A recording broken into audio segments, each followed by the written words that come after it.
Sejam todos muito bem-vindos a mais uma transmissão do Instituto Vida para Todos. Soyez tous les bienvenus à une nouvelle transmission de l'Institut Vie pour tous. Thème général, Genèse, transformé pour régner. Message 46, les rêves de Joseph. Genèse 37, verset 1 à 11. Genèse 37, verset 1 dit ceci. Jacob demeura dans le pays de Canaan où avait séjourné son père.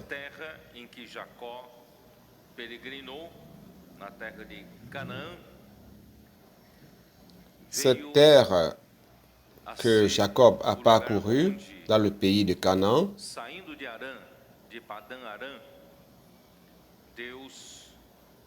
c'est devenu l'endroit où, lorsqu'il est parti de Padan-Aram, lorsqu'il a quitté la maison de Laban,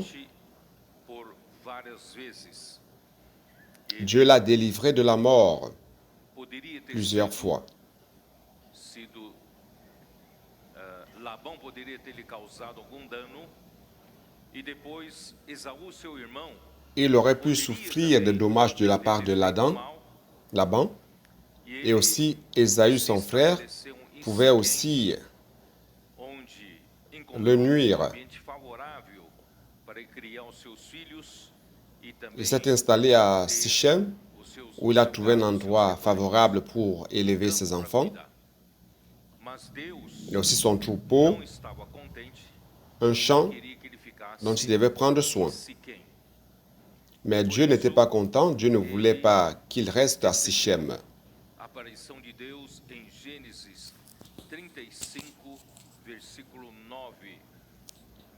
C'est ainsi que Dieu lui est apparu dans Genèse 35, verset 9.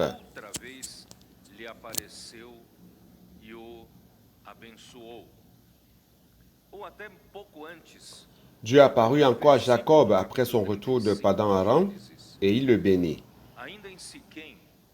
Mais un peu avant, déjà au verset 1 de Genèse 35, lorsqu'il était encore à Sichem, Dieu dit à Jacob, « Lève-toi, monte à Béthel et demeure-y.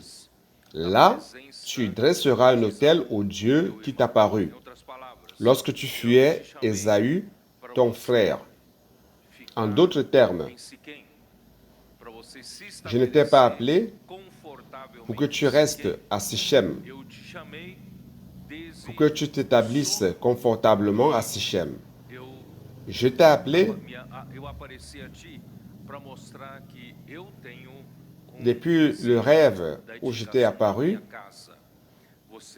pour te montrer que j'ai un désir d'édifier ma maison. Maintenant, tu dois quitter Sichem et aller jusqu'à Béthel. Habite à Béthel et tu dresseras un autel au Dieu qui t'est apparu. Alors au verset 10, Dieu apparut encore à Jacob après son retour, pendant qu'il le bénit. Dieu lui dit, ton nom est Jacob. Tu ne seras plus appelé Jacob, mais ton nom sera Israël. Ça, c'est le verset 10. C'était donc une étape de la vie de Jacob qui venait d'être terminée.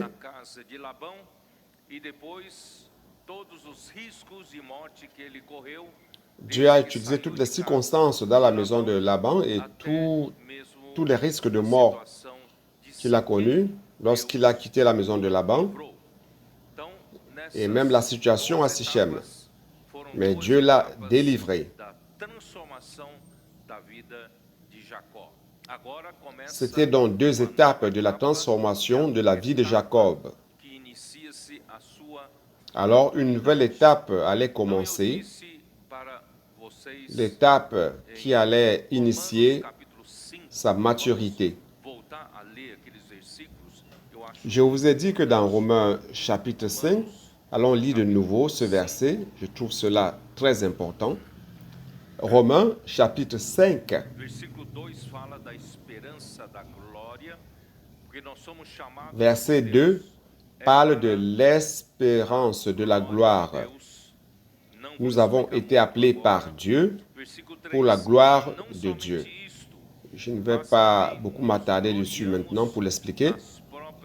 Verset 3, bien plus, nous nous glorifions même des afflictions, sachant que l'affliction produit la persévérance. Donc la vie de Jacob est très semblable à notre vie. C'est pour cela que la Bible prend du temps pour décrire la vie de Jacob, car ça s'identifie à chacun de nous. Certains à un degré plus élevé, d'autres à un degré plus bas, mais nous sommes cet homme naturel, trompeur. Nous utilisons tous les moyens possibles pour obtenir ce dont nous avons besoin. Mais Dieu veut nous transformer, car son projet, c'est Bethel, c'est l'édification de la maison de Dieu. Et le matériau pour l'édification de la maison de Dieu ne peut pas être un matériau naturel. Dieu a besoin de matériaux transformés. C'est pour cela, bien-aimés frères, pour la transformation, d'un côté, je l'ai dit dans le dernier message, que Dieu, à travers sa parole, est en train de nous sanctifier. Éphésiens 5 nous montre que Christ a aimé l'Église et s'est livré lui-même pour elle afin de la sanctifier. Je l'ai expliqué aussi dans les messages antérieurs. Nous étions dans le monde, morts dans nos péchés et délits. Nous étions tous des pécheurs, car par un seul homme, par la désobéissance d'un seul homme, nous sommes tous devenus pécheurs et perdus dans ce monde. Mais grâce soit rendue à Dieu, car Christ est venu, il est mort pour nous, il a versé son sang, il a accompli la rédemption éternelle pour nous racheter à Dieu. Et maintenant, un jour, l'Évangile est venu à chacun de nous et il nous a introduits dans sa maison. Aujourd'hui, nous sommes des membres du corps de Christ qui est l'Église. L'Église est un lieu saint. L'Église, c'est Bethel, la maison de Dieu, la porte des cieux. Nous ne sommes pas n'importe qui. Nous ne sommes pas comme les gens qui sont dans les rues, sans direction, morts dans les péchés. Mais nous sommes sauvés par la grâce et amenés dans la maison de Dieu pour l'édification. Cependant, pour que Dieu puisse nous édifier, il est nécessaire qu'il y ait la sanctification. Nous arrivons à l'église avec encore l'âme du vieil homme, encore rempli des éléments naturels du vieil homme, de la chute, partie de la connaissance de l'arbre, de la connaissance du bien et du mal. Dieu veut nous transformer et infuser ces éléments divins en nous. Alors, de quelle manière il fait cela? Il le fait à travers le lavage de l'eau de la parole. Peut-être que vous n'accordez pas beaucoup d'attention à cela, au lavage de l'eau de la parole. Alors, j'ai dû expliquer dans certaines occasions. Par exemple, si pour un motif donné, vous devez recevoir une injection. Personne n'aime l'injection, n'est-ce pas? Ou recevoir une vaccination. Alors, pourquoi une injection? Toute injection contient un médicament que nous appelons principe actif. Ok, c'est le médicament qui va résoudre votre problème. Et les pharmaciens l'appellent médicament. Donc, nous avons un principe actif qui est en général sous forme de poudre et qui doit être injecté dans votre corps afin de produire un effet. Comment cette poudre peut-elle être injectée en vous?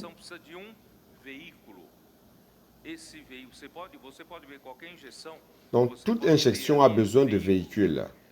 Ce véhicule, vous pouvez voir, vous pouvez lire, c'est écrit véhicule, ça peut être aqueux,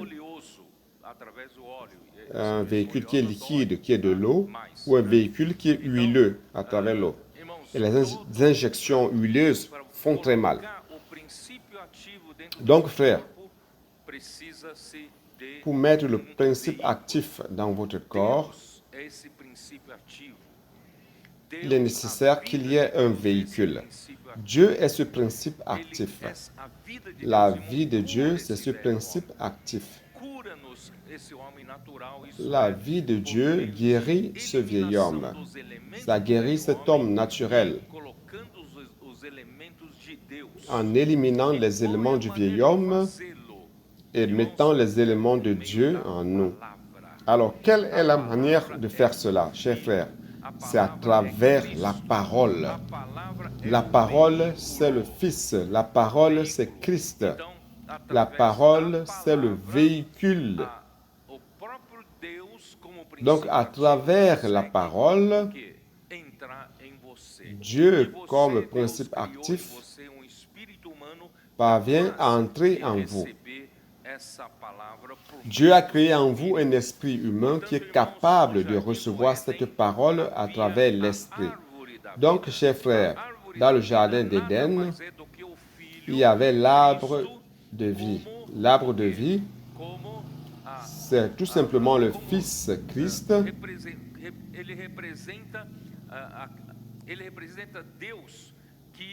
qui représente Dieu. Dieu que l'homme peut approcher. Car Dieu habite les lumières inaccessibles. Personne n'a jamais vu Dieu. Personne n'est capable de voir ni de s'en approcher. Mais grâce soit rendue à Dieu, Dieu a envoyé Christ qui est venu comme arbre de vie.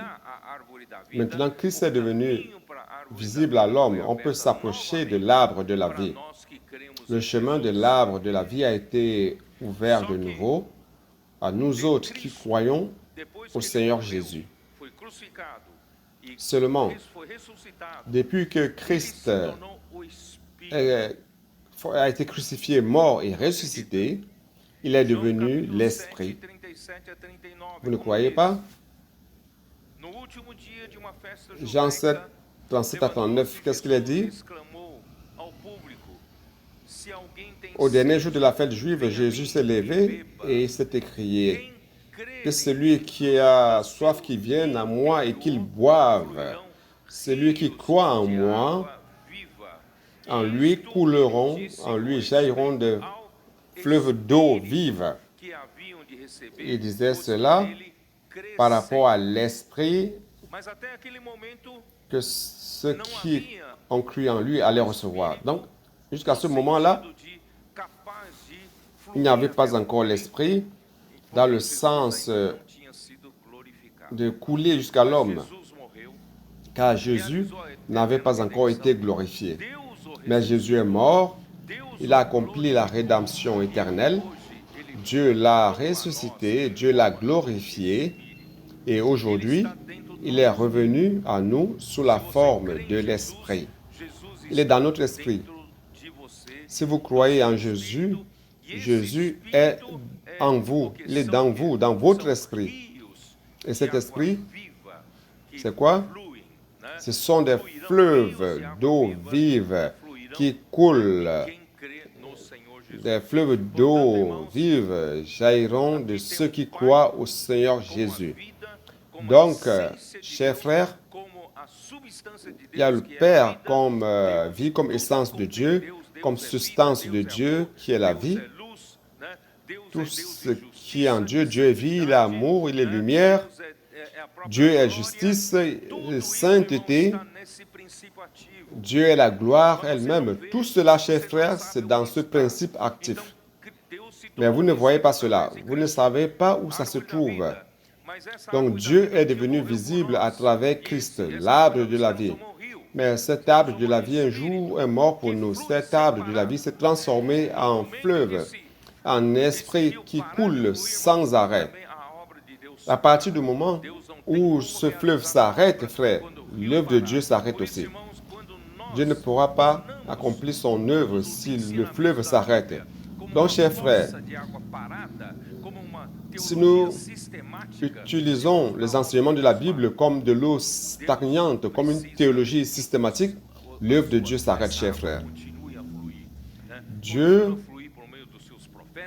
a besoin que cette eau continue de couler à travers ses prophètes, à travers ses apôtres, que cette eau continue, cette eau qui a commencé avec Jésus et continué par les 12 apôtres, ça a continué par l'apôtre Paul. Chers frères, grâce à Dieu, durant 19 siècles, cette eau s'est tarie.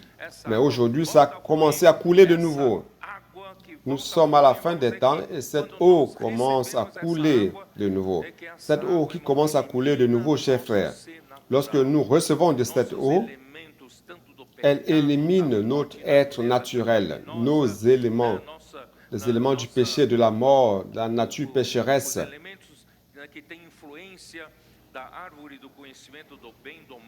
Les éléments qui ont des influences de l'arbre de la connaissance du bien et du mal, l'influence de l'ADN de Satan, sont en train d'être éliminés de nous. Et l'essence de Dieu, la substance de Dieu, sont en train d'être introduits en nous par ce véhicule qui est la parole. C'est pour cela que cette parole ne peut pas s'arrêter de couler. OK? Donc, c'est comme cela que Dieu fait son œuvre. D'accord? Allons-y. Oh Seigneur Jésus. Où est-ce que nous sommes? Retournons à Genèse. Genèse 34, n'est-ce pas? 35, pardon. 35, allons-y.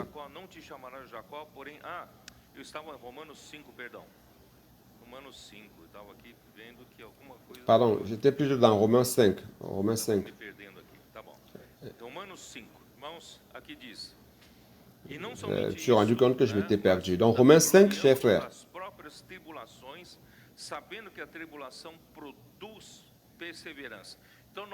Il dit bien plus, nous nous glorifions dans des afflictions, sachant que l'affliction produit la persévérance. Verset 3. Donc nous avons la sanctification qui vient par le lavage de l'eau de la parole, de manière interne. Nous avons aussi besoin des tribulations externes afin de nous éprouver. De temps en temps, nous devons être éprouvés pour voir réellement si ce qui est en nous, c'est quelque chose de consistant ou alors c'est juste un mélange qui nous trompe. Chers frères, il est bon d'être éprouvé, n'est-ce pas? Tout comme tout élève dans une école passe par des épreuves, des examens, pour voir si l'élève a réellement appris la leçon, la matière, et ô combien il maîtrise cette matière. Donc nous aussi, spirituellement, nous devons passer par des épreuves. Spécialement, notre foi doit passer par des épreuves, tout comme l'or est purifié par le feu de haute température, de très haute température, afin qu'en fin de compte, nous puissions voir ô combien de réalités, de vérité se trouvent dans notre foi. Ou alors il y a encore des mélanges, des impuretés. Frère, après chaque épreuve, Dieu parvient à éliminer ces impuretés. Et avec le temps, nous allons, chers frères, acquérir la persévérance. La tribulation, les afflictions, l'affliction produit la persévérance. Mais cette parole de persévérance sonne encore comme doctrinale. J'ai dit que la persévérance, c'est un signe. C'est une lettre de créance de quelqu'un qui a déjà atteint la maturité, que les apôtres ont. Les apôtres, en général, passent par beaucoup de souffrances, des afflictions et finissent par acquérir la persévérance. Mais pour les jeunes, c'est quoi la persévérance? Alors, je vais donner un exemple afin que vous compreniez mieux. Alors, c'est quoi la persévérance? Frère, dans notre vie chrétienne, depuis que nous étions jeunes, pendant que nous sommes encore immatures, nous avons nos hauts et des bas, n'est-ce pas? Des hauts et des bas. Un jour, durant cette semaine, vous êtes là au ciel, jouissant de la parole prophétique, là en haut. Et la semaine qui vient, il y a une angoisse, une préoccupation, vous n'arrivez même plus à bien dormir, et l'autre semaine, vous disparaissez. N'est-ce pas, c'est comme cela? Frère, nous devons passer par des tribulations. Nous devons être éprouvés. Pourquoi, chers frères? Afin que chaque fois, nous puissions diminuer ces hauts et ces bas, n'est-ce pas? Dans le passé, j'ai connu un frère qui était avec nous, déjà adulte, plusieurs années vivant la vie de l'Église, et cette personne-là apparaissait aux réunions de prière lorsqu'elle avait des besoins, des maladies, une situation où elle a perdu le travail, et revient avec ferveur dans la réunion de prière, demander à tout le monde de prier. Et après, quand il trouve un travail, où est-il? Il a disparu. Et après, il revient encore parce qu'il a une maladie dans la famille.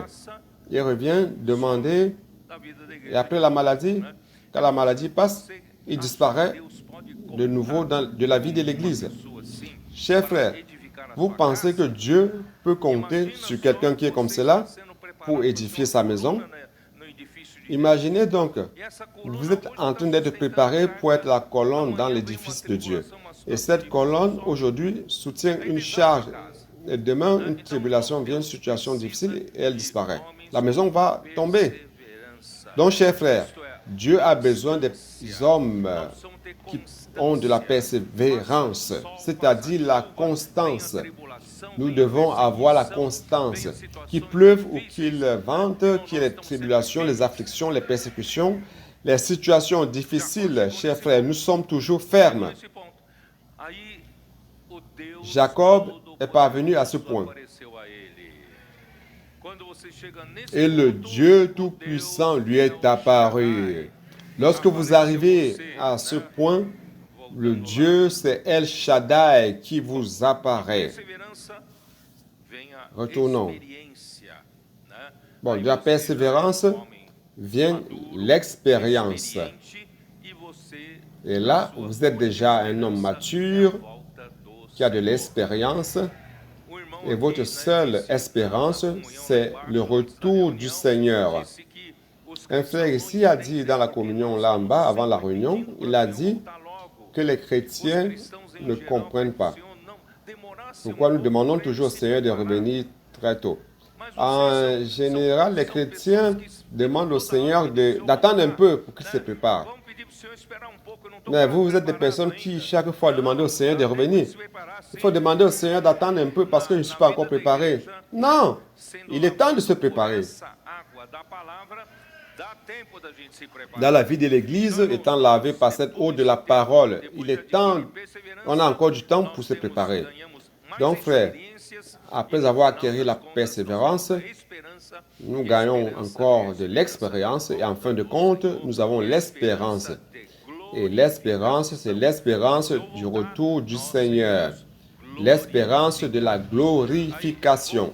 Quand le Seigneur reviendra, nous serons glorifiés. Donc, on va retourner dans Genèse 35.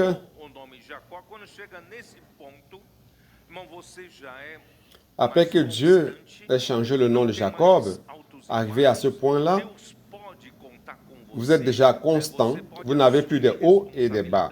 Et Dieu peut compter sur vous. Vous pouvez assumer la responsabilité. Ce n'est pas qu'aujourd'hui vous êtes là et demain non. Vous êtes une personne de confiance.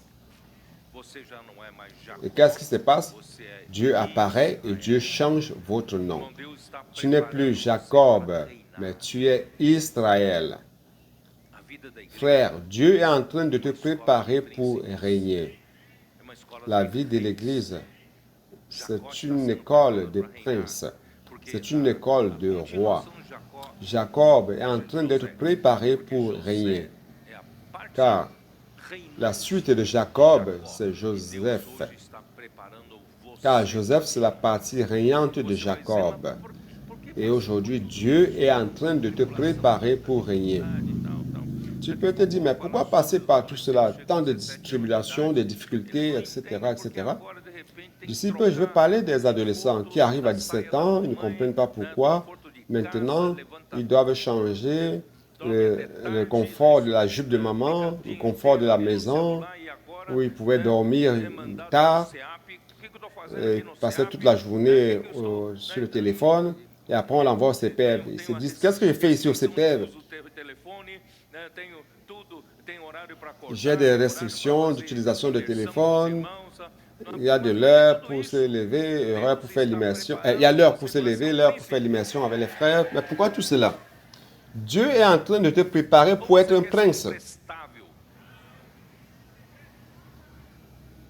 Ou bien tu veux devenir quelqu'un qui ne sert à rien. La stature augmente, l'âge avance, et tu continues encore à être ce jeune inutile? Non. Dieu veut préparer chacun de nous afin d'être des rois. Ceux qui vont régner avec le Seigneur doivent avoir la persévérance. Ceux qui vont régner avec le Seigneur veut compter sur vous. Vous transformer et devenir mature pour le Seigneur. Et le Seigneur Tout-Puissant va vous apparaître. Je suis le Dieu Tout-Puissant. Sois fécond et multiplie.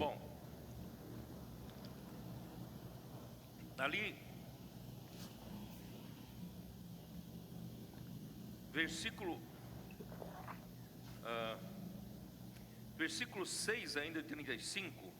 Ali, assim chegou Jacó à luz chamada Betel, 35, que está na 5. terra de Canaã, ele e todo o povo que com ele estava. Ici, ensuite, il partit. Ficou ali altar, e ao Genèse lugar 35, 5. chamou El Betel.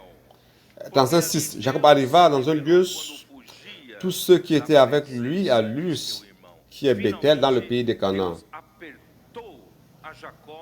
Car Dieu lui apparut qu'elle fuyait la présence de son frère.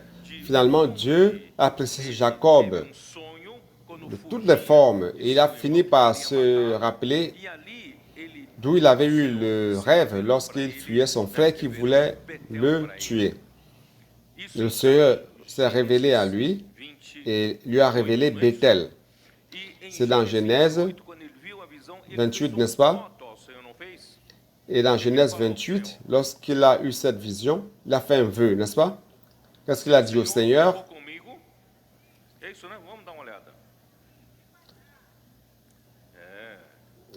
Si le Seigneur... Allons-y, allons jeter un coup d'œil. Versículo 19, e ao lugar, cidade que outrora se chamava Luz, deu o nome de Betel. Verset 19. Fez também Jacó voto. Il donna à celui le nom de Bethel, mais la ville s'appelait auparavant Luz. Jacob fit un vœu en disant, « Si Dieu est avec moi et me garde pendant ce voyage... » Chers frères, c'est la situation initiale de Jacob. J'espère que vous n'êtes plus dans cette situation, dans cette étape initiale. Où Dieu est votre oreiller, tout c'est pour vous. Vous êtes comme cela? Il dit, si Dieu est avec moi et me garde pendant ce voyage que je fais, s'il me donne du pain à manger et des vêtements pour me vêtir, je ne veux plus rien d'autre, n'est-ce pas? Et si je retourne en paix à la maison de mon Père en sécurité, n'est-ce pas? S'il me donne la sécurité, alors l'Éternel sera mon Dieu. Si Dieu me fait tout cela, qu'est-ce qu'il gagne? Il sera mon Dieu. Donc frère, c'est ça notre situation. Nous tous, nous avons déjà été ce Jacob égoïste, faisant de Dieu notre oreiller. Dieu est tout pour nous. Il y a quelqu'un qui dit, « Ah, si personne ne me traite bien dans l'église, je vais quitter l'église. » s'il y a quelque chose qui ne me plaît pas ici, je vais partir d'ici. Frère, vous devez avoir la vision de Bethel qui est la maison de Dieu. C'est pour cela qu'après avoir été transformé, il est arrivé à Bethel de nouveau. Il a appelé cet endroit-là El Bethel. Lorsqu'il dit El Bethel, ça veut dire le Dieu de Bethel. Dans Genèse 28, il a fait un vœu. Si Dieu me donne tout ce dont j'ai besoin, alors il sera le Dieu de Jacob. Mais Dieu ne veut pas être seulement le Dieu de Jacob. Dieu veut être le Dieu de la maison de Dieu.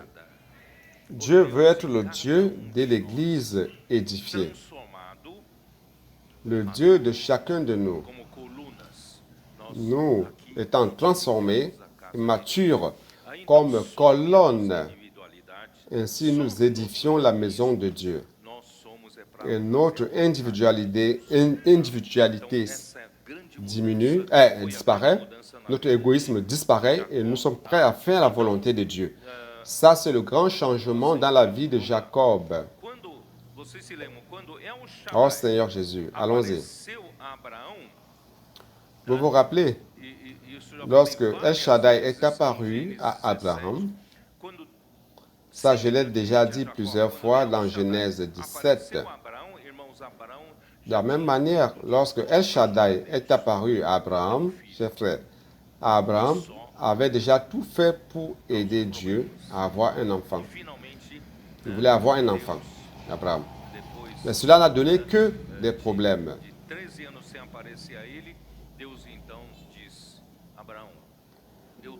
Et après 13 ans sans lui apparaître, Dieu lui apparaît enfin et dit, Abraham, je suis le Dieu Tout-Puissant, marche devant moi, devant ma face et sois intègre. Et Abraham a compris. Frères, nous ne vivons pas par notre capacité. Si vous voulez être utile à Dieu, faire la volonté de Dieu, chers frères, nous devons marcher dans la présence de Dieu. Nous devons écouter attentivement sa parole et pratiquer cette parole. Et chers frères, cette parole va nous donner la puissance pour accomplir l'œuvre de Dieu. Et c'est ainsi que la vie d'Abraham a changé totalement lorsque le Dieu Tout-Puissant lui est apparu. Et Dieu, qu'est-ce qui s'est passé? Dieu a introduit la circoncision pour montrer que j'ai maintenant un Abraham qui n'utilise plus la force de sa chair. Et avant cela, Dieu a changé le nom d'Abraham. Il a changé le nom de Sarah aussi, Sarai. Et a dit à Sarah, il a promis à Sarah un fils, Sarah qui était quelqu'un de stérile, déjà vieille, Dieu lui promet un fils. Et après un an, elle a eu Isaac. Donc Dieu est puissant pour ressusciter les morts et faire exister les choses qui n'existent pas. C'est ça notre Dieu Tout-Puissant. Donc, chers frères, j'espère qu'un jour que le Dieu Tout-Puissant va vous apparaître. Ainsi, votre vie va changer totalement. Vous commencez ainsi la phase de la maturité dans votre vie. Dieu commence à vous mûrir. Et ici, il dit, sois fécond et multiplie. Donc, Dieu confirme la bénédiction. Quand Dieu avait créé l'homme, il avait déjà donné cette bénédiction à l'homme. Dans Genèse 1, 28, qu'est-ce qu'il dit? Après avoir créé l'homme et la femme, qu'est-ce qu'il a dit? Dieu les bénit et dit, soyez féconds, c'est-à-dire, soyez fructifères, soyez fertiles et multipliez. Nous devons nous multiplier.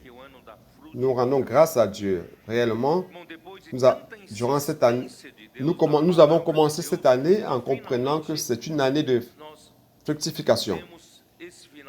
Après avoir écouté tellement la parole de Dieu, nous avons vu que durant les week-ends, TCI se produit pratiquement en tout lieu. Ici, dans la grande Sao Paulo, TCI, c'est allé où? À ABC, la région Mogiana, et Casastetuba, Suzano, ou encore Baixada Santista Mogi, também? j'ai dit Mogi. Baixada Santista já temos uma casa alugada, Baixada Santista aussi. tá? E nós também o quê? Nous avons déjà une maison qui est louée là. Taboão da Serra, Guarulhos, nós temos Barueri e Osasco. Nós temos Taboão da aonde? Serra. Nous avons Barueri, Osasco ou d'autres. La région Sorocabana, Vale do Paraíba, Já falei, Taboão, São Bernardo, já falei tudo isso, né? Irmãos, não só aqui, São não. Bernard, c'est bon, j'ai déjà dit cela. Frère, ce n'est pas seulement ici, Irmãos, as coisas estão c'est dans le monde acontecendo, entier, graças sur toute la a terre. Deus, porque Deus realmente está Frère, les nos choses fazendo sont en train de se produire grâce à Dieu. Dieu est en train réellement de nous rendre fertiles. Et la fructification, c'est pour que nous nous multiplions. Donc, nous ne pouvons pas nous contenter de nous réunir juste comme une église durant une année sans s'étendre. Nous rendons grâce à Dieu pour l'émancipation et pour le TCI. Vous avez été une église petite, vous avez été émancipé. Maintenant, vous pouvez devenir une force active. Vous pouvez avoir vos adolescents, vos capitaines, vos vaillants de David, vos intendants aussi pour devenir une force active, pour que nous puissions avancer dans les villes qui n'ont pas d'église. Oui ou non? Donc, premièrement, émanciper les villes qui ont des églises. Et après, toutes ces églises émancipées doivent devenir des forces actives. Car nous devons encore beaucoup avancer dans le monde. Sur cette terre, frère, il y a encore beaucoup de villes qui n'ont pas le témoignage de l'Église.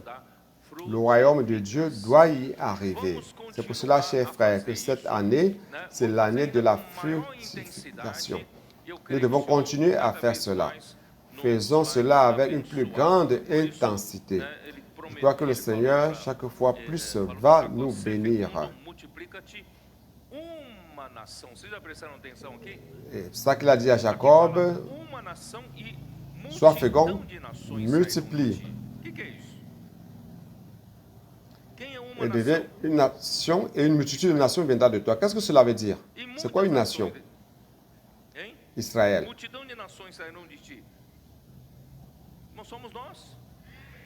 Multitude de nations sortira de toi. C'est nous, il s'agit de nous. Dieu est en train d'atteindre tant de nations. Devant moi, je vois des Brésiliens, des Argentins,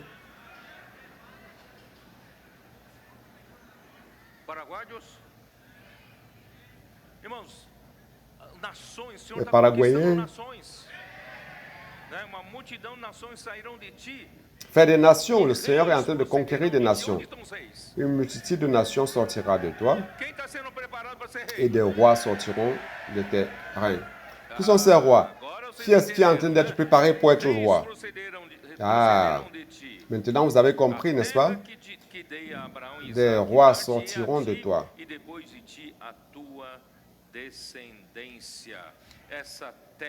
Je te donnerai le pays que j'ai donné à Abraham et à Isaac, et je donnerai ce pays à ta postérité après toi. Cette terre est pour le Seigneur, chers frères. C'est pour cela que la terre que Dieu a promis à Jacob a deux aspects. Un des aspects, c'est la terre de Canaan au Moyen-Orient. Mais à long terme, ce que Dieu veut réellement gagner, c'est toute la terre.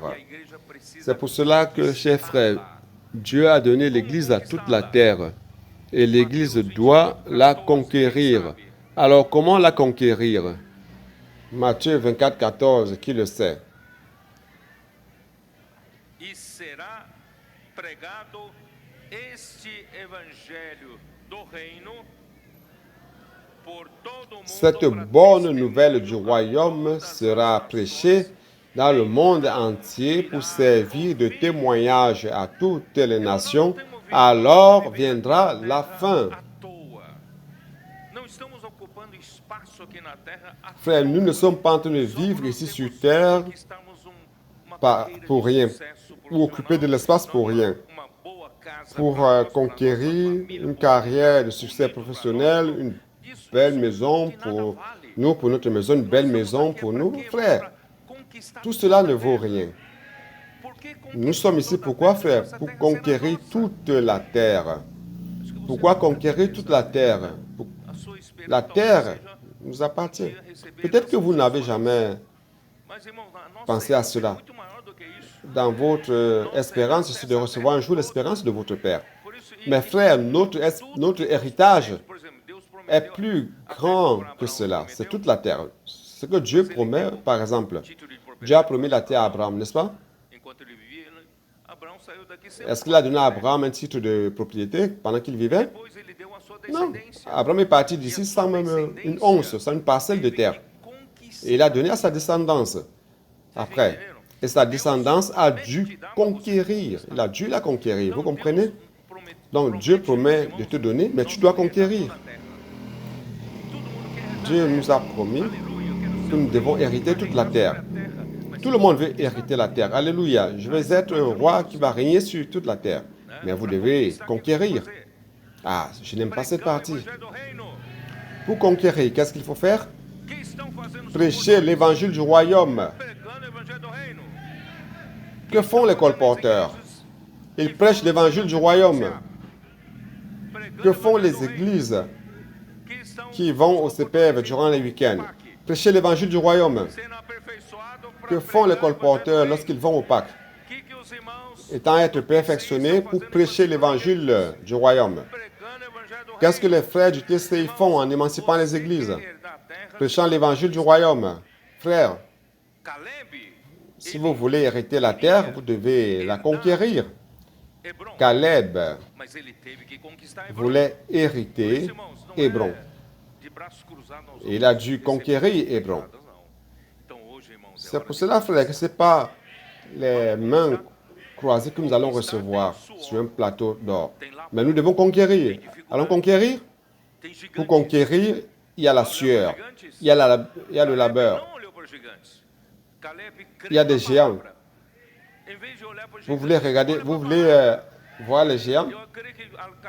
Caleb n'a pas regardé les géants, mais la parole, au lieu de regarder les géants, regardez la parole. Peut-être que Caleb faisait l'immersion dans la parole et il a conquis Hébron. Frère, c'est cela.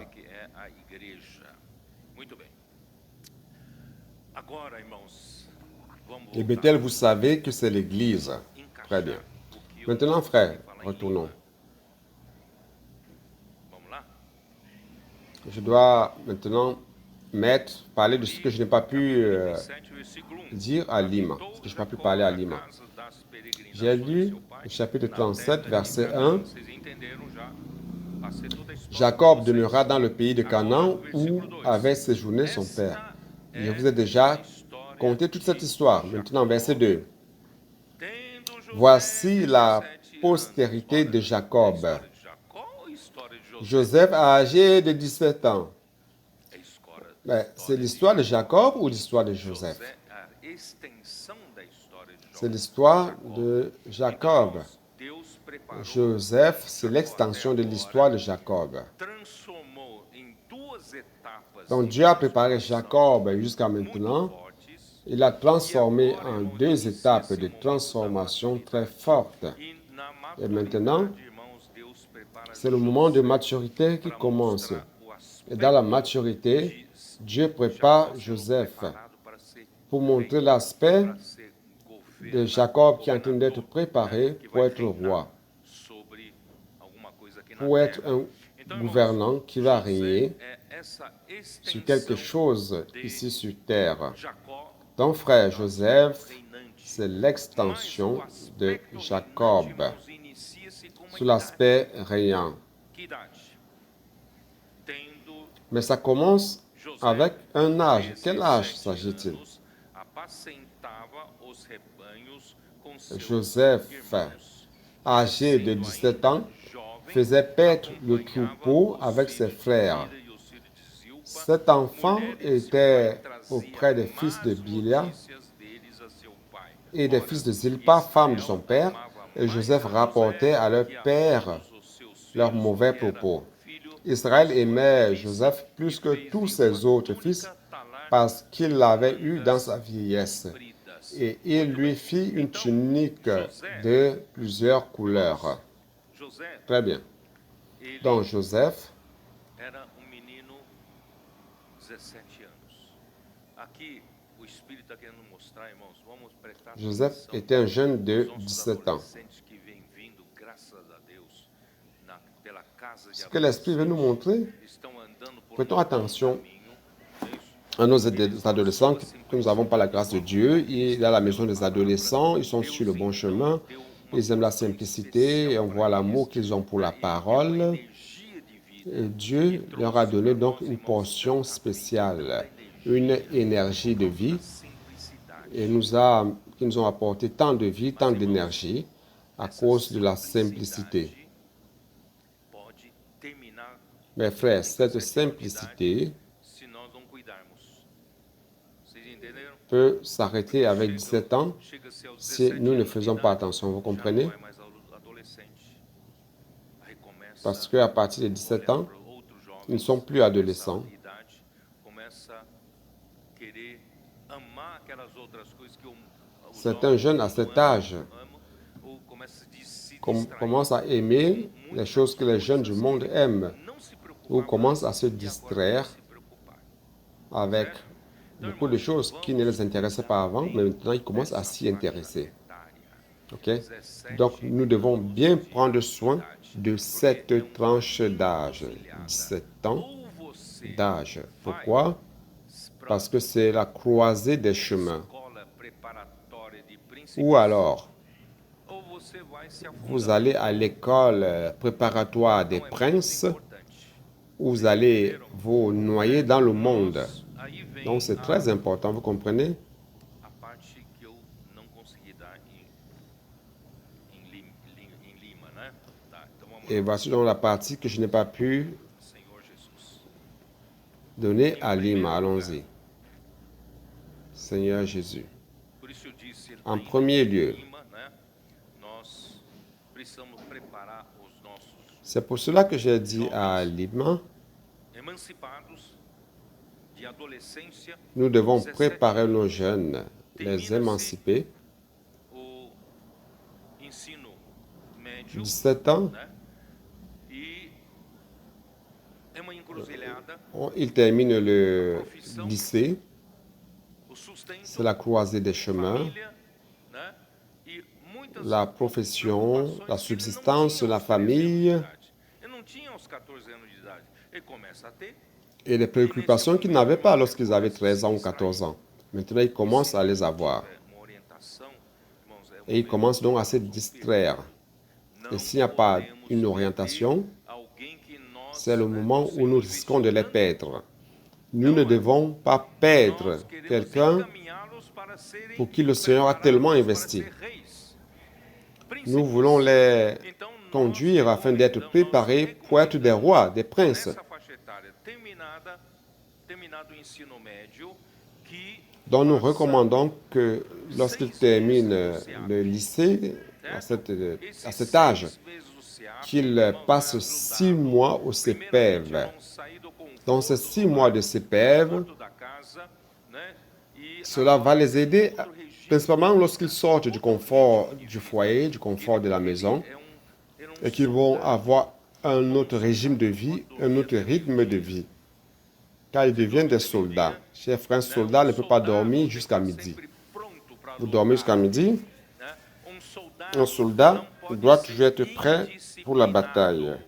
Un soldat ne peut pas être indiscipliné. Un soldat, chers frères, doit toujours être éveillé pour la bataille. S'il y a un mot d'ordre qui est donné, il est prêt à l'accomplir. Frères, nous préparons nos jeunes de 17 ans au CPEV pour cela, pour qu'ils comprennent qu'ils sont au milieu d'une lutte de royaume et qu'ils sont en train d'être préparés pour être des rois, des princes pour lutter pour le royaume de Dieu. Donc, durant ces 6 mois, beaucoup de ces jeunes, grâce au Seigneur, ont décidé, car ils ont reçu un appel pour devenir des missionnaires pour toujours. Donc nous pouvons compter déjà sur cela pour lutter dans la prédication du royaume de l'évangile du royaume, pour conquérir les continents à travers ces jeunes. Mais d'autres peuvent choisir continuer leurs études à l'université. Et nous les encourageons à le faire. Nous ne les décourageons pas à le faire. Nous les encourageons à le faire. Mais ils ne peuvent pas aller à l'université, à l'enseignement supérieur, étant immatures, chers frères. Parce que vous allez être noyés là-bas. L'ambiance universitaire, l'ambiance du monde, remplie d'idéologie, remplie de philosophie, remplie d'ambiance nocive, peuvent créer des dommages chez des jeunes. Et nous ne voulons pas perdre quelqu'un que Dieu a cultivé durant tant de temps.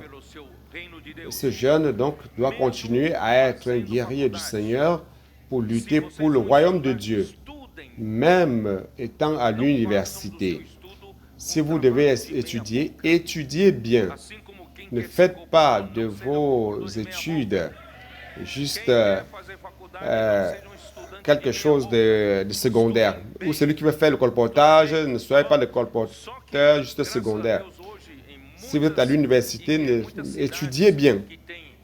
Donc, grâce à Dieu, aujourd'hui, dans plusieurs villes où il y a des universités, nous avons des églises fortes qui peuvent monter des maisons de capitaine. Même en étudiant à l'université, vous pouvez habiter dans la maison de capitaine et continuer dans l'ambiance saine. Vous pouvez étudier et servir le Seigneur en même temps. Par exemple, ici à Boutantan, nous sommes proches de USP, l'Université de Sao Paulo. Donc, s'il y a quelqu'un qui va entrer à l'Université de Sao Paulo, on a la maison de capitaine ici. Vous pouvez habiter là et servir. Servir l'Église. Et vous allez continuer à être saints pour lutter pour le royaume. Donc, c'est le moment où les préoccupations commencent.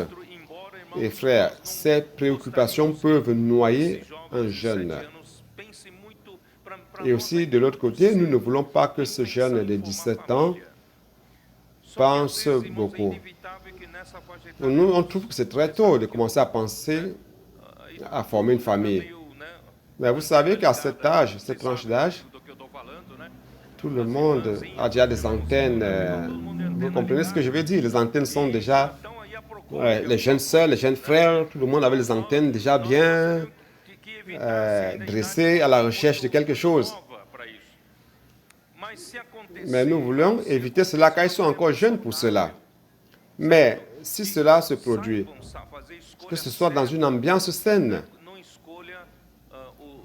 qu'ils sachent faire le bon choix. Ne pas choisir les filles de la terre de Canaan, mais choisir quelqu'un qui peut t'aider à servir le Seigneur. Et si le Seigneur ne t'a pas encore donné le sentiment de choisir, ne le fais pas encore maintenant. Calme-toi, calme-toi, il y a le temps. Tout a son temps. Le Seigneur va te préparer la meilleure personne, la meilleure compagne ou le meilleur compagnon pour ne pas faire de mauvais choix. Donc nous devons nous confier au Seigneur car une fois qu'on a déjà mis le pied dans un mauvais choix, dans ce sens, chers frères, vous serez vraiment embourbés. Donc, ne vous précipitez pas. Nous devons mettre notre focus dans le service au Seigneur. Mettre le focus pour devenir utile entre les mains du Seigneur. Qu'en pensez-vous? Oh Seigneur Jésus. Donc, premièrement, à 17 ans, il paissait déjà le troupeau de son père avec ses frères. Frères, paître les troupeaux, c'est un prérequis numéro un d'un jeune, d'un adolescent jeune, un jeune qui veut être utile entre les mains du Seigneur dans l'œuvre du Seigneur. Donc, pour prêcher l'évangile du royaume, nous devons traiter avec des personnes Et nous devons aimer ce que le Seigneur aime. Aimer prendre soin des personnes. Vous savez, frère, humainement parlant, si ce n'était la vision de Dieu, les relations humaines seraient un sujet très difficile à traiter. Par exemple, moi, je n'aime pas participer aux assemblées des condominiums, car les gens ont des opinions ici, des opinions par là. C'est horrible de traiter avec des personnes. Frère, ça donne des maux de tête. Mais dans l'Église, pour l'œuvre du Seigneur, nous devons traiter avec des personnes. Donc, pour savoir traiter avec des personnes de manière adéquate, Dieu nous donne la responsabilité de prendre soin des vies. Joseph prenait soin des brebis du troupeau. Et tous ceux qui seront utiles à Dieu, Dieu leur donne des charges pour acquérir la responsabilité. Si vous prenez soin d'un chat, moi je n'aime pas les chats, mais bon, peu importe, si vous aimez le chat, ou alors si vous adoptez un chien, c'est une vie. Vous devez en prendre soin.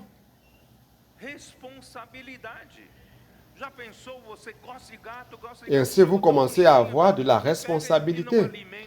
Imaginez si vous aimez le chat, vous aimez le chien, et vous prenez et vous n'alimentez pas, vous ne donnez pas le bain, c'est plein de puces, et il meurt de faim. Non. Vous finissez par devenir un irresponsable. Généralement, un enfant qui adopte un animal, ce sont les parents qui en souffrent après. Parce que l'enfant ne veut pas s'occuper de la partie difficile.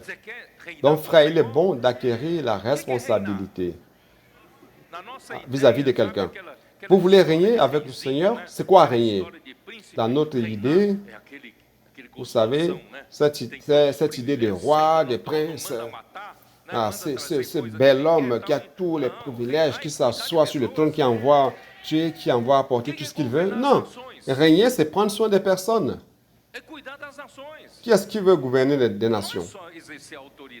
C'est quoi gouverner des nations? C'est prendre soin des nations. Il ne s'agit pas d'exercer des autorités, de l'autorité. L'autorité, c'est pour le bien du peuple. Mais c'est pas toujours vrai dans la pratique, n'est-ce pas? Frère, si vous voulez régner avec le Seigneur, vous devez savoir traiter les personnes. Vous devez acquérir de la responsabilité. Depuis que Dieu a créé l'homme, il a toujours voulu que l'homme soit responsable, qu'il garde le jardin, qu'il prenne soin du jardin. Dieu a toujours créé l'homme pour être responsable. Mais après la chute de l'homme, frère, ce monde est rempli de personnes irresponsables. Mais dans l'Église, Dieu veut restaurer des personnes responsables. Soyons responsables. Prendre soin des vies. C'est ça être responsable. Prendre soin des vies. Par exemple, une mère qui engendre un enfant, la mère allait encore, même avec la fièvre de 38 degrés, il faut prendre soin de l'enfant nouveau-né, n'est-ce pas? Il faut changer les couches,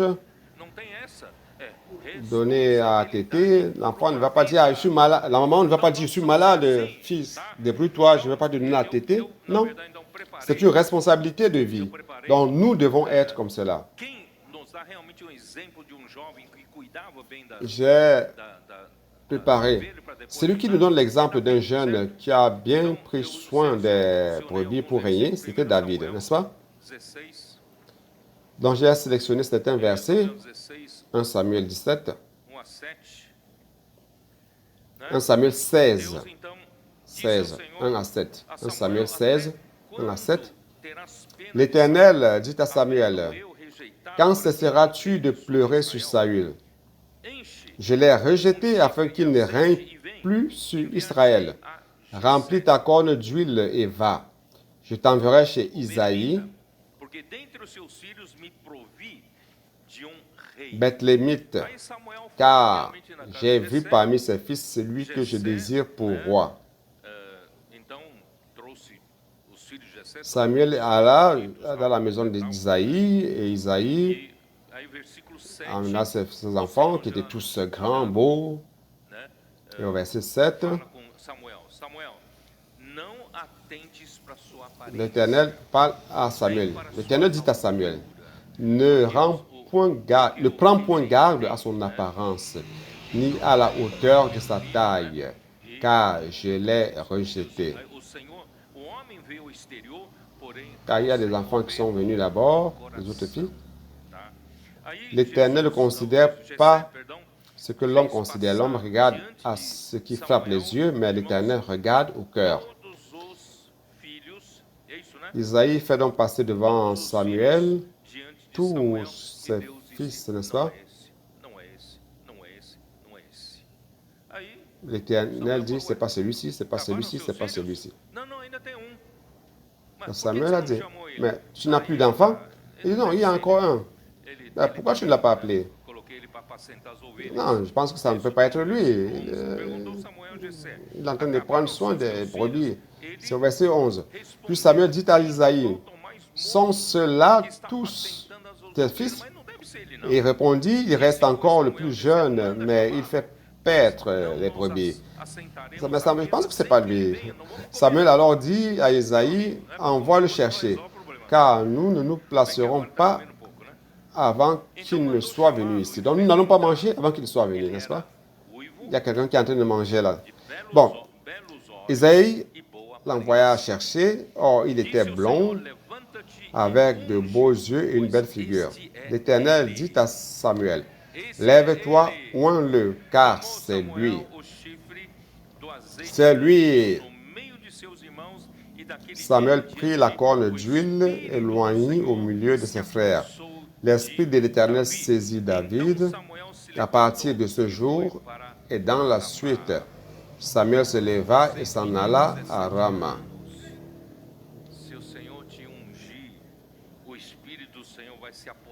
Toi, jeune de 17 ans, si le Seigneur te oint, l'Esprit du Seigneur se saisira de toi. C'est pour cela que le Seigneur voit le cœur. Il regarde au cœur. Où se trouve ton cœur? Au royaume de Dieu. Très bien. Alors, qu'est-ce qui s'est passé? En 2 Samuel 7. Non, allons-y. 1 Samuel 17. C'est cela, n'est-ce pas? 17, 4. Un Philistin énorme est apparu. Donc, verset 4. Un homme sortit alors du camp des Philistins et s'avança entre les deux armées. Il se nommait Goliath. Il était de Gath. Et il avait une taille de 6 coudées et un pound. Ça veut dire, vous savez ce que ça veut dire? C'est 2,90. 2 mètres 90. Je n'ai jamais vu un homme de 2 mètres 90. Il reste 10 cm pour qu'il ait 3 mètres de hauteur, de la taille. C'est un géant. Et il défiait le peuple de Dieu.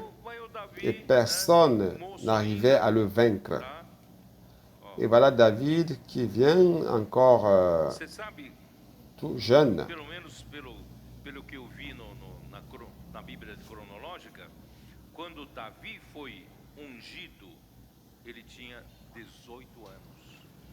Ce que j'ai vu dans la Bible chronologique, c'est que quand David a été oint, il avait 18 ans.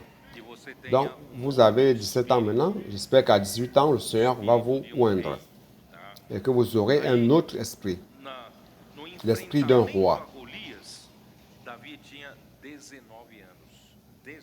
Donc, dans la bataille contre Goliath, David avait 19 ans. Jeune.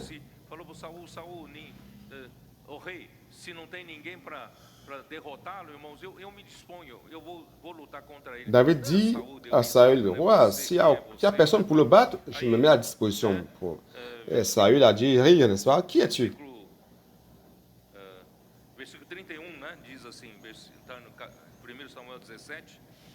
Verset 31. 1 Samuel 17, verset 31. Lorsqu'on eut entendu les paroles prononcées par David, on les répéta devant Saül qui le fit chercher. David dit à Saül que personne ne se décourage à cause de ce Philistin. Ton serviteur ira se battre avec lui. Saül dit à David, tu ne peux pas aller te battre avec ce Philistin car tu es un enfant. Et il est un homme de guerre dès sa jeunesse. Tu es un amateur près de lui. Regarde la différence de taille. David, qu'est-ce que David a répondu? Ton serviteur faisait paître les brebis. C'est comme si c'était son curriculum. Écoute, je vais le faire. Pourquoi? Parce que ton serviteur paissait les brebis, son père. Donc, chef, le début de la victoire, c'est lorsqu'on paie des brebis. Donc, créer un sens de responsabilité par rapport à la vie de quelqu'un. Donc, ton serviteur faisait paître les brebis de son père. Et quand un lion ou un ours venait et enlevait une du troupeau, frère, s'il était un employé de son père, certainement, il allait fuir. Il voit le lion, il voit l'ours, sauve qui peut.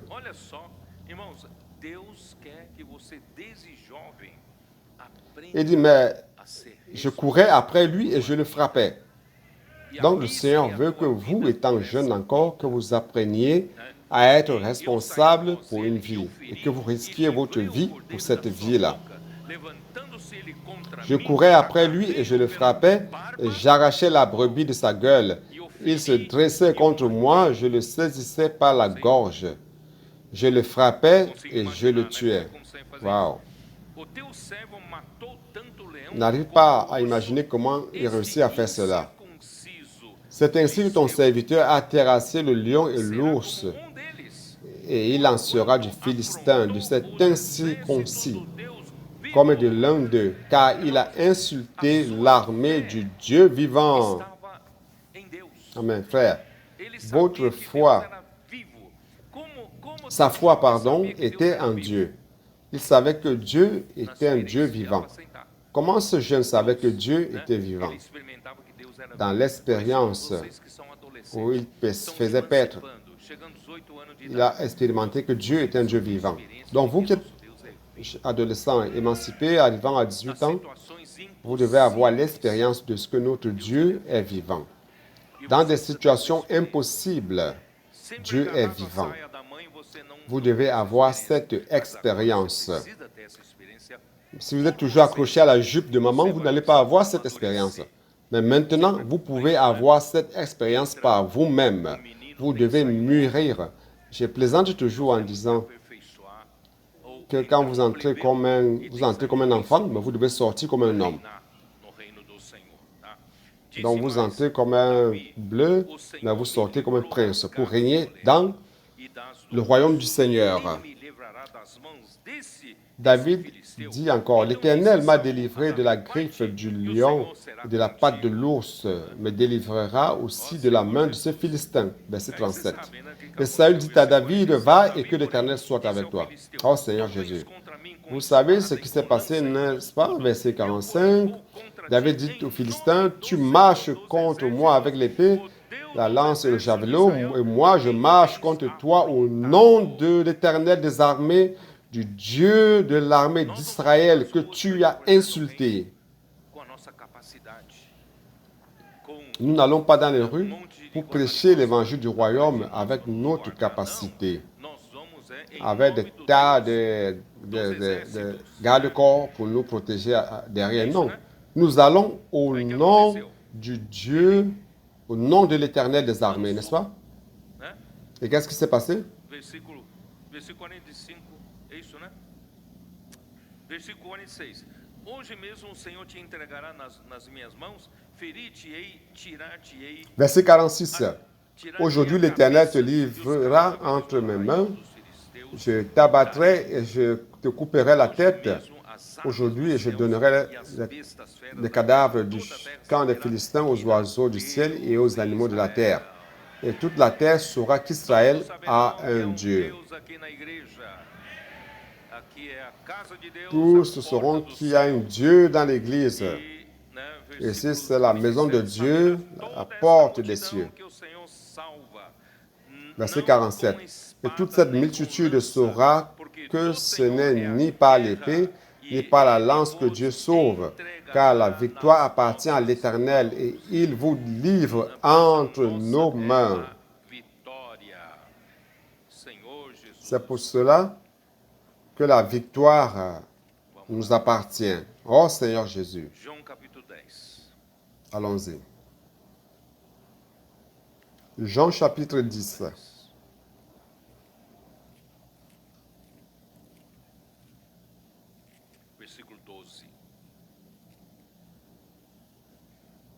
Verset 12.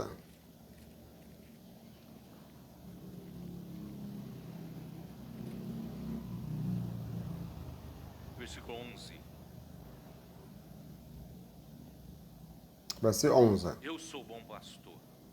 O bom pastor dá vida pelas ovelhas. Je suis le bon berger. Bom pastor. Le bon berger donne sa vie pour ses brebis. Deve estar em Frère, un bon berger, damos vida pelas ovelhas. cette nature doit être en nous. O pastor dá vida pelas ovelhas. Nous donnons notre vie pour les brebis. Le bon berger donne sa vie pour les brebis. As ovelhas Mais le mercenaire qui n'est pas le berger dona as ovelhas. et à qui n'appartiennent pas les brebis, Então o lobo as voit venir le loup, abandonne les brebis et prend la fuite. Et le loup les ravit et les disperse. ganha para trabalhar. Irmãos, Frère, não vai dar só celui qui est mercenaire, celui qui est payé pour travailler, ovelhas. ne donne pas sa vie Como o Senhor Jesus pour les brebis. dá vida. Mais celui qui aime les brebis, c'est le bon berger, comme le Seigneur Jésus, qui donne sa vie Cuidado pour les brebis. Irmão, o Senhor precisa Le mercenaire s'enfuit parce qu'il est mercenaire et qu'il ne se met point en peine des brebis. Frère, nous devons prendre soin. Vamos cuidar das Prendre soin des frères, prendre soin des personnes, prendre soin suas minhas ovelhas. des personnes. Allons prendre soin des personnes. Je suis le bon berger, je connais mes brebis et elles me connaissent. Pelas Comme le Père me connaît et comme je connais le Père, je donne ma vie pour mes brebis. eu comecei a dar puxão de orelha C'est pour cela qu'il y a un temps de cela, chers frères, rápidos. Então, j'ai commencé à tirer les oreilles des coordonnateurs du CEPEV. Les coordonnateurs du CEPEV doivent connaître les brebis, colocar todo mundo doivent connaître la déficience de chacun, les difficultés de chacun, faça aquilo. et ne pas mettre tout le monde dans le même panier, dans une salle de classe. Fais ceci, fais cela. Frère, il y a des problèmes il y a des frères qui ont des problèmes d'alimentation, des problèmes de santé, des problèmes émotionnels. Nous devons connaître chacun. Chacun est chacun. Dieu traite chacun de nous différemment. Porque cada é cada Então, irmãos, La manière qu'il me traite, ce n'est pas la même manière qu'il vous traite, parce que chacun est chacun. na casa Donc, c'est la même chose au CEPEV, na casa de capitães, na casa dans la maison des adolescents, dos irmãos, dans la maison des capitaines, né? Tratamos dans la maison des colporteurs, chers frères. Não, nós cuidamos Nous ne traitons pas tout le monde ser a par une règle générale. Non, nous prenons soin de chacun. Nous devons connaître chacun individuellement. D'accord? que são Oh Seigneur Jésus. que cuidam e apacentam. Dieu a besoin de leaders qui sont des pasteurs, des bergers qui prennent soin De líderes. et qui paissent. Não para aparecer, Dieu a besoin de leaders. Vous voulez être un leader? né? Il ne s'agit pas d'un leader qui apparaît juste pour avoir de la gloire. Tinha Nous sommes allés à Expo Chrétien, à l'inauguration. eles estão ali para ganhar Il y avait des leaders du christianisme aparece lá na qui étaient là pour recevoir la gloire, les lauriers. recebendo glória. Tous apparaissent là à l'inauguration avec le préfet, le gouverneur pour la gloire. Et juste après, tous disparaissent. Mais nous sommes restés. Pregando o evangelho do reino. Nous avons contacté les personnes, n'est-ce pas? Das pessoas. Irmão, Nous avons prêché l'évangile du royaume, irmãos, o verdadeiro car nous prenons soin des personnes. não é meramente Nous n'aimons pas seulement la gloire. Les vrais leaders ne sont pas ceux qui cherchent à être élogiés, à recevoir des éloges ou des avantages. Un véritable leader prend soin. Il paie, il fait paître. Allons prendre soin. Jérémie 23.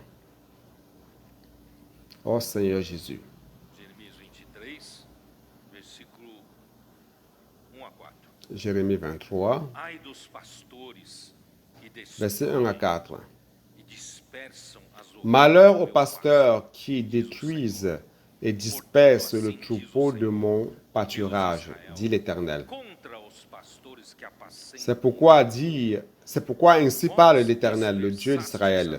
Sur les pasteurs qui paissent mon peuple, vous avez dispersé mes brebis. Vous les avez chassés.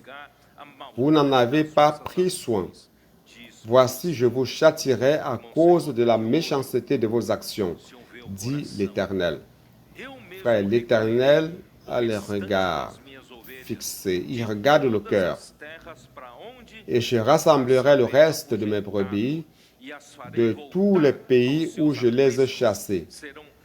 Je les ramènerai dans leur pâturage. Elles seront fécondes et multiplieront. Retournant à Genèse 1, 28, la bénédiction de Dieu, c'est de nous rendre fertiles, féconds et multipliés. J'établirai sur elles des pasteurs qui les paîtront. Le Seigneur est en train de l'élever. Qui ici le Seigneur est en train d'élever? Le Seigneur est en train d'élever des pasteurs qui paissent, qui ne se paissent pas eux-mêmes, mais qui paissent les brebis du Seigneur. Elles n'auront plus de crainte, plus de terreur, et il n'en manquera aucune, dit l'Éternel. Oh Seigneur Jésus. Ézéchiel 34.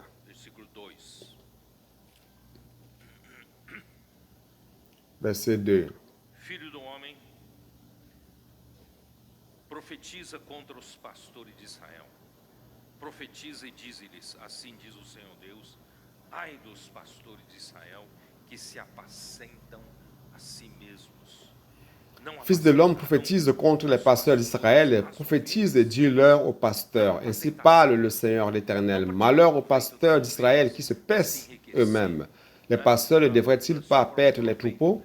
Donc ils ne doivent pas se paître eux-mêmes ou alors chercher à avoir des profits pour s'enrichir. Mais ils doivent prendre soin des brebis. Vous avez mangé la graisse, vous vous êtes vêtus avec la laine, vous avez tué ce qui était gras.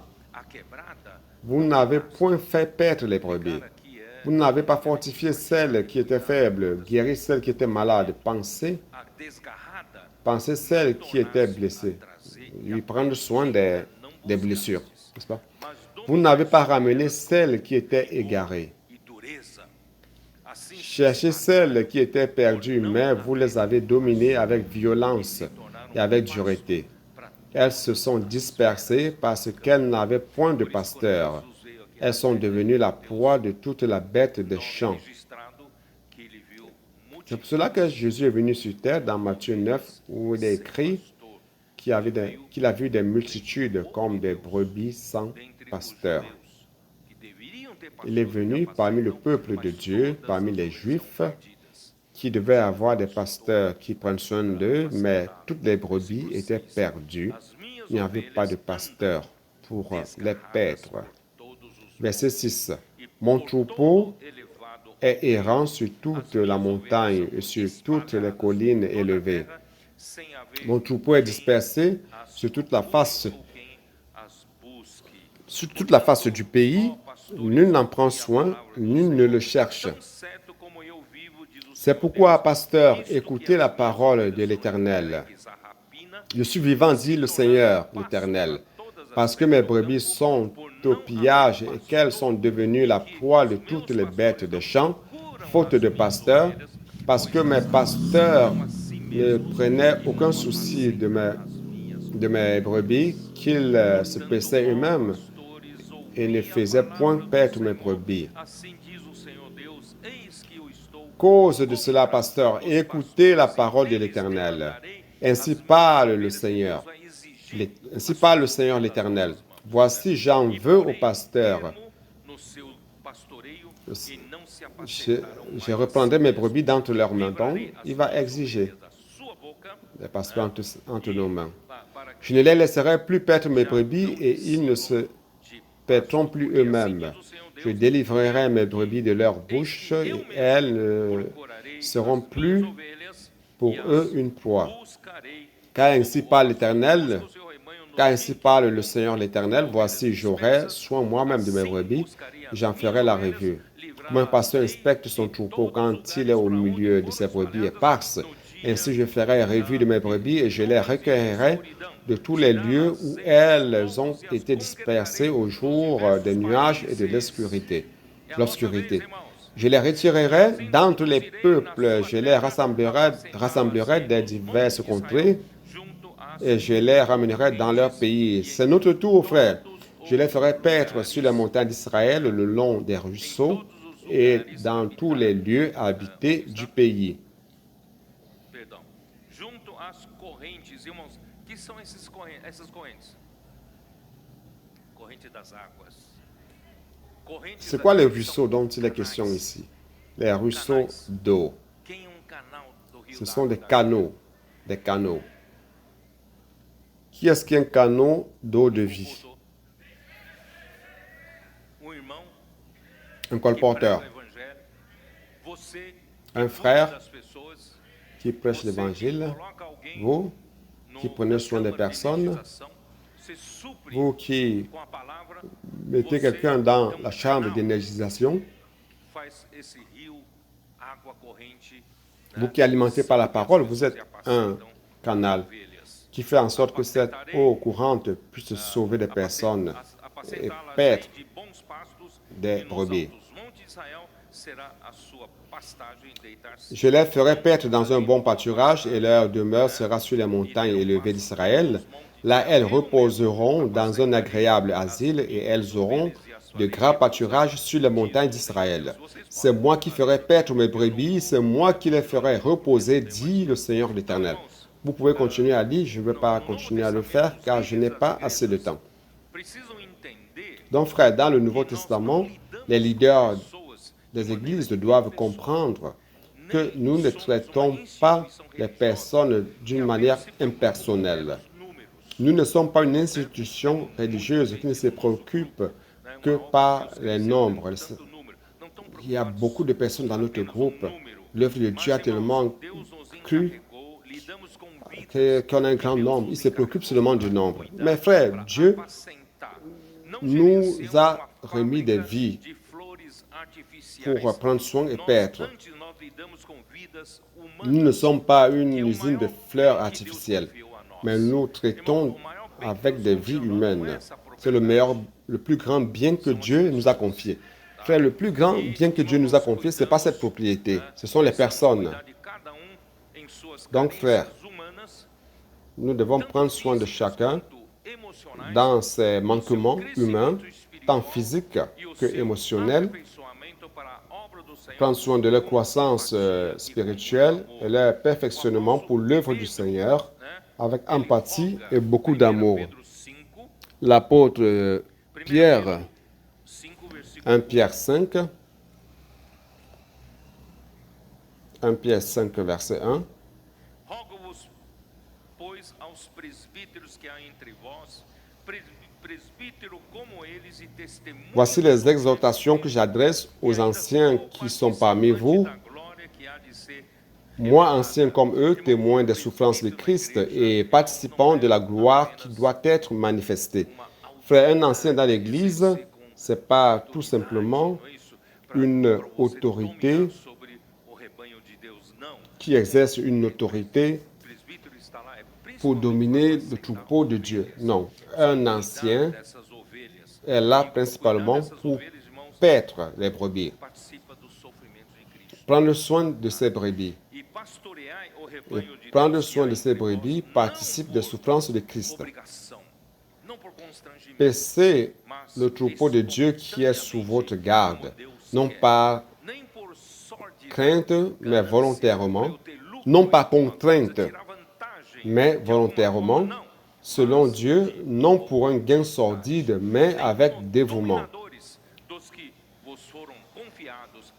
non comme dominant sur eux, non comme dominant sur ceux qui vous sont échus en partage.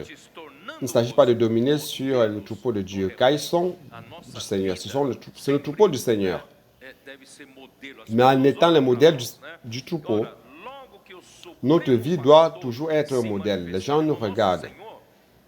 Et lorsque le souverain pasteur paraîtra, chers frères, notre Seigneur va revenir pour juger le monde. Mais il est pour nous principalement un souverain pasteur. Dieu est Dieu. Comment Dieu connaît-il chacun de nous?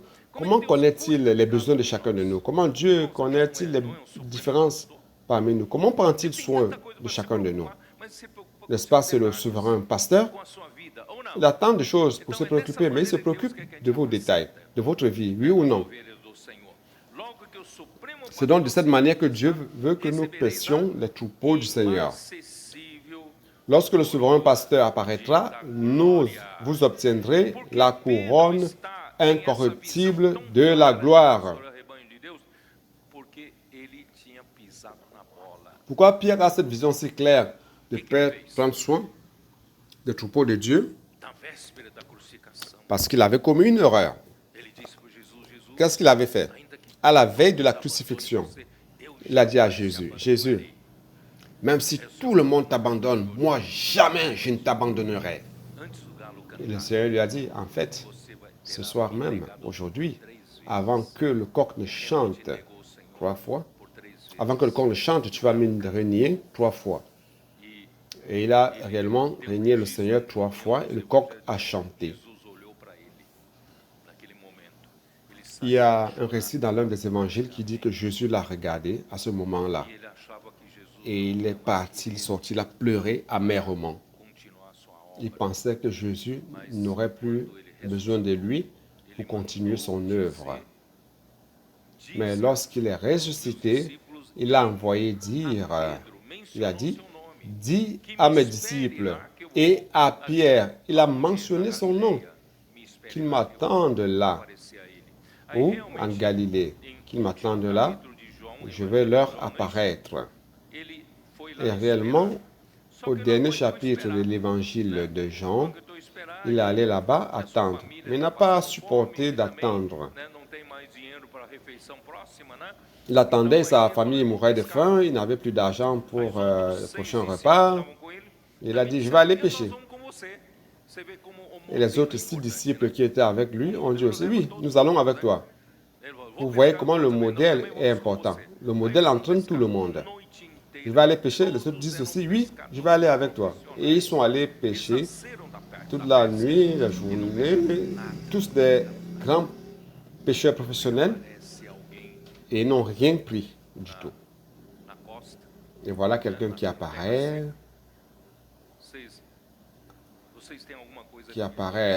au bord, à la berge, la terre sèche. Il demande, vous avez quelque chose à manger? Ils ont répondu non. Il a dit, jetez le filet à la droite de la barque, vous allez trouver du poisson. Ils l'ont fait, et il y avait tellement de poissons qu'ils n'ont pas pu tirer le filet. Alors Jean dit, c'est le Seigneur. Et Pierre est plus rapide. Pierre est plus rapide. Jean comprend plus rapidement, mais Pierre est plus rapide en action. Alors il courut, il mit son vêtement, il se serre de son vêtement, se jeta à la mer, et lorsqu'il arriva à la berge, le Seigneur lui demanda, Jean chapitre 21, verset 15. Jésus avait grillé du poisson, il avait tout préparé. Ils ont pris 153 grands poissons. Mais Jésus n'a même pas utilisé un de ces poissons-là. Il avait déjà préparé du poisson et il les a alimentés. Après avoir mangé, Jésus demanda à Simon. Jésus dit à Simon, Pierre, Simon, fils de Jonas, m'aimes-tu plus que de même ceux-ci? C'est qui ceux-ci? Ce moyen de de subsistance, ses moyens de subsistance, son bateau, ses filets, tout cela, ses habiletés. Donc tu m'aimes plus que tout cela? Et là, il répondit, oui Seigneur, tu sais que je t'aime. Jésus lui dit, paie mes agneaux. Donc frère, ce matin, le Seigneur te parle. Tu aimes réellement le Seigneur? Alors, paie les brebis qui sont des nouveaux, que ce soit les adolescents ou les nouvelles personnes que nous avons contactées. Il lui dit une seconde fois, Simon, fils de Jonas, m'aimes-tu? Pierre lui répondit, oui Seigneur, tu sais que je t'aime. Jésus lui dit, paie mes brebis. Mes brebis ont besoin de pasteurs, des personnes les plus âgées.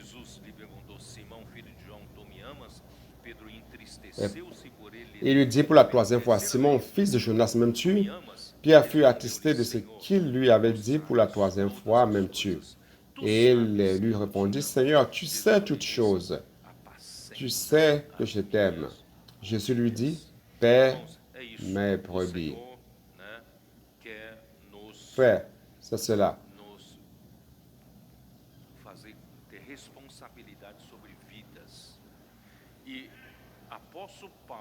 Le Seigneur veut nous donner des responsabilités sur des vies. L'apôtre Paul, je vais terminer ici. Malheureusement, je ne vais pas pouvoir terminer le message 46, mais ce n'est pas un problème. Je ne suis pas pressé. Le plus important, c'est que nous recevions une révélation du Seigneur. Donc, pour terminer, frère, l'apôtre Paul était un véritable pasteur. Actes chapitre 20.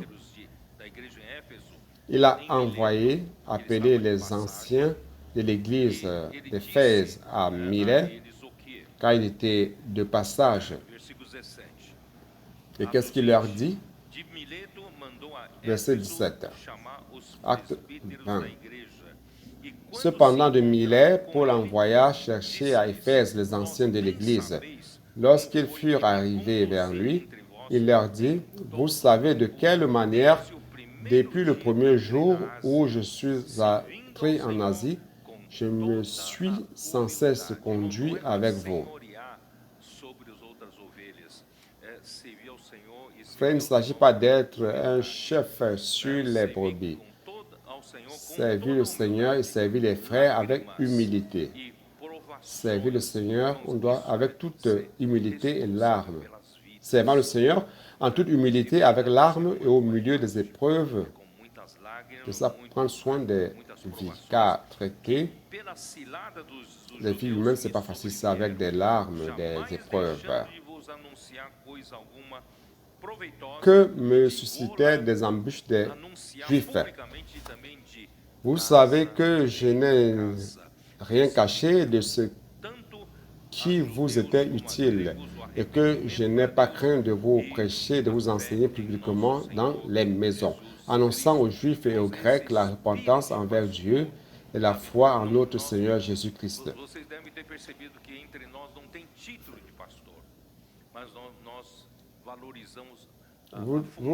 Vous avez dû vous rendre compte que nous n'avons pas le titre de pasteur parmi nous, mais nous valorisons la fonction de pasteur. Le Seigneur a besoin de plusieurs pasteurs. Il a besoin de ce genre de pasteurs qui versent des larmes, qui prennent soin des vies, qui alimentent des vies. Après, il dit, « Et maintenant, lié par l'Esprit, je vais à Jérusalem, ne sachant pas ce qui m'y arrivera. Seulement de ville en ville, l'Esprit Saint m'avertit que des liens et des tribulations m'attendent. » J'aime beaucoup ce verset ici. Ce verset a toujours conduit ma vie et mon service. Je ne cherche rien pour moi, tout comme Paul. Mais je ne fais pas pour moi-même aucun cas de ma vie, comme si elle m'était précieuse, pourvu que j'accomplisse ma course avec joie et le ministère que j'ai reçu du Seigneur Jésus d'annoncer la bonne nouvelle de la grâce de Dieu. Et maintenant, voici, je sais que vous ne verrez plus mon visage, vous tous au milieu desquels j'ai passé en prêchant le royaume de Dieu. Car pour moi, je vous déclare aujourd'hui que je suis pur du sang de vous tous, car je vous ai annoncé tout le conseil de Dieu sans en rien cacher. Prenez donc garde à vous-même et à tout le troupeau. Prenons soin du troupeau, sur lequel le Saint-Esprit vous a établi évêque pour paître l'Église du Seigneur, qu'il s'est acquise par son propre sang. L'Église ne t'appartient pas. Tu n'es pas le Seigneur de l'Église ou le Seigneur des frères. Non. L'Église est du Seigneur. Le Seigneur l'a achetée par son sang précieux. Il l'a rachetée par son sang précieux. Je sais qu'il s'introduit parmi vous, après mon départ, des loups cruels qui ne parleront pas le troupeau, qui s'élèvent du milieu de vous des hommes qui enseigneront des choses pernicieuses pour entraîner des disciples après eux. Veillez donc, vous aussi, que durant 3 ans, je n'ai cessé jour et nuit d'exhorter avec larmes chacun de vous. Il ne s'agit pas d'un traitement général de tous, mais on prend soin de chacun. Chaque brebis est différente. Pour terminer, verset 32. Et maintenant, je vous recommande à Dieu et à la parole de sa grâce. Frères, recommander au Seigneur de manière pratique, c'est de recommander la parole. La parole va continuer à nous orienter, nous donner la direction, opérant parmi nous l'œuvre de Dieu. C'est pour cela qu'il dit, je vous recommande à Dieu et à sa parole de sa grâce, à celui qui peut édifier et donner l'héritage avec tous les sanctifiés, car il a de la puissance. Donc, frère, je n'ai pas pu terminer le message 46, mais je crois que la portion d'aujourd'hui est là. C'est très riche. Que le Seigneur, à partir de maintenant, nous aide à bien prendre soin de ceux qui viennent de 17 ans, 18 ans, et que nous sachions que nous sommes des pasteurs des brebis du Seigneur. Le Seigneur nous les remet entre nos mains, prenons-en soin avec responsabilité, donnons notre vie aux brebis comme le Seigneur a donné sa vie aux brebis. Soyez certains, frères, cette œuvre de vie, le Seigneur va gagner toute la terre. Il y aura un seul troupeau sur toute la terre. Il pourra revenir, lui-même paîtra tout le troupeau. Amen. Jésus est le Seigneur.